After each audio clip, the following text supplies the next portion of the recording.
bagaimana Apindo menanggapi dinamika ini semua mengenai tarif yang dikenakan Trump dan akhirnya juga Xi Jinping atau Presiden China sendiri membalas baru-baru saja ini?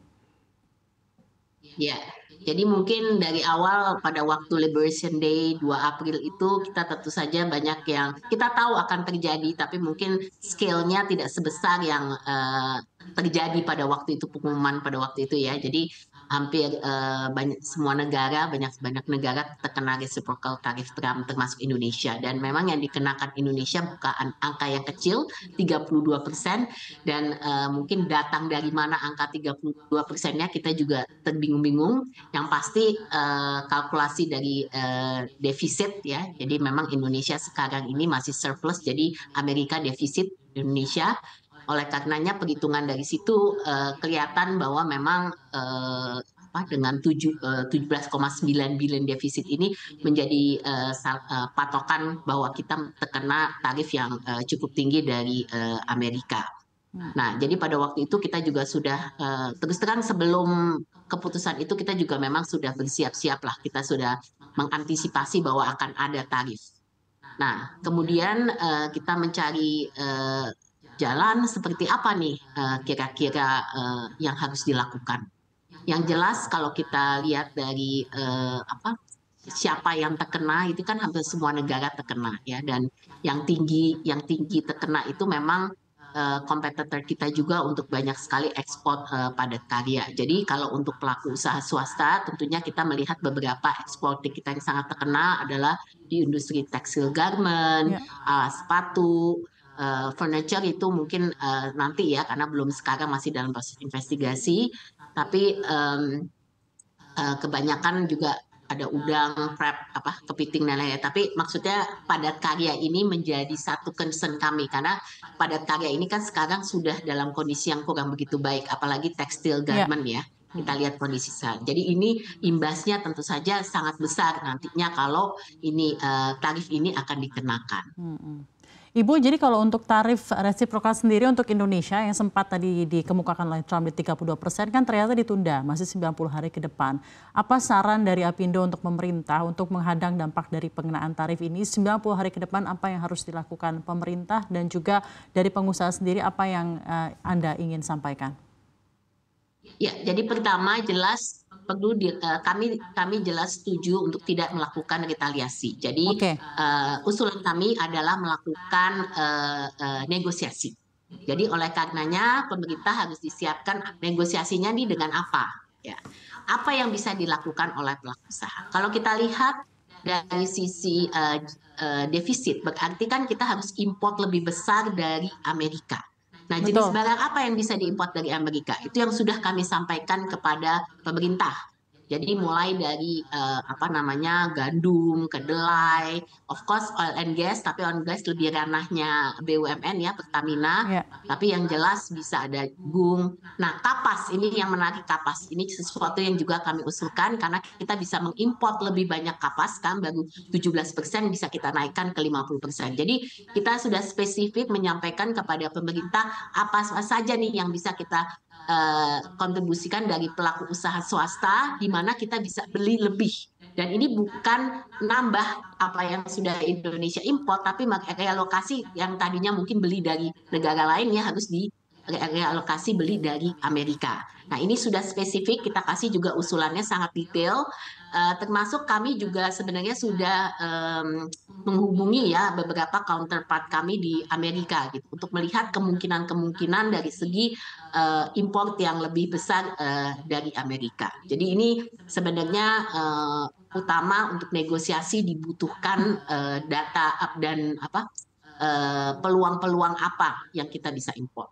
Nah, tentu saja selain daripada import jenis produknya, kita juga mesti melihat memang tarif dan non tarif barriernya. Kalau kita lihat dari tarif itu sebenarnya rata-ratanya sudah cukup rendah ya.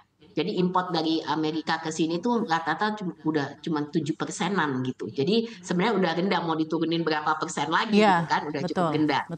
Nah, cuman non tarifnya. Nah, non tarif ini yang kemudian harus juga diperhatikan non-tarif barrier seperti apa yang kita harus perbaiki di Indonesia untuk bisa menjadi concern perusahaan-perusahaan di Amerika. Jadi kami juga sudah memfasilitasi itu dan juga dengan pemerintah untuk kira-kira apa yang diharapkan dari Amerika NTB yang harus diperbaiki. Nah, ketiga, mungkin kita tetap harus juga memperhatikan dari sisi parallel track. Jadi negosiasi ini kan bisa berhasil, bisa enggak, ya kan? Tapi kan kita juga harus siap gitu loh. Apa yang kita lakukan? Makanya kita tetap harus memperhatikan diversifikasi pasar ekspor. Penyelesaian FTA seperti EU SIPA yang sudah 9 tahun ini harus cepat kita selesaikan. Kan ini kesempatan untuk menambah pangsa pasar kita di Eropa gitu. Nah ini kemudian juga non traditional market seperti di ASEAN, di Afrika, Latin Amerika ini kan juga banyak. Apalagi untuk padat karya, karena kalau padat karya itu kan enggak gitu. Jadi itu takes time. Mungkin kalau untuk sawit dan lain-lain itu mungkin lebih mudah, tapi kalau padat karya biasanya lebih susah. Nah, yang terakhir yang sangat penting adalah kita harus juga memperbaiki kondisi di dalam negeri kita. Jadi dengan deregulasi, kemudian dengan revitalisasi industri padat karya kita, ini harus segera kita lakukan gitu. Jadi kita harus melakukan parallel track, nggak bisa hanya memperhatikan oke kita negosiasi saja ke Amerika gitu. Tapi ini juga kesempatan seperti yang disampaikan Presiden untuk kita juga membuka apa sih sebenarnya dengan ini perbaikan-perbaikan apa, termasuk juga mengidentifikasi peluang-peluang apa yang bisa diambil. Ya, ya. Nah dalam hal mengidentifikasi peluang-peluang apa, Bu, bagaimana kira-kira peran dari Apindo untuk memberikan support terutama untuk pengusaha Indonesia memperluas lagi jaringan pasar tidak hanya ke Amerika Serikat ataupun China, apa yang Anda lihat justru menjadi peluang di tengah tantangan ini semua, Bu Sinta?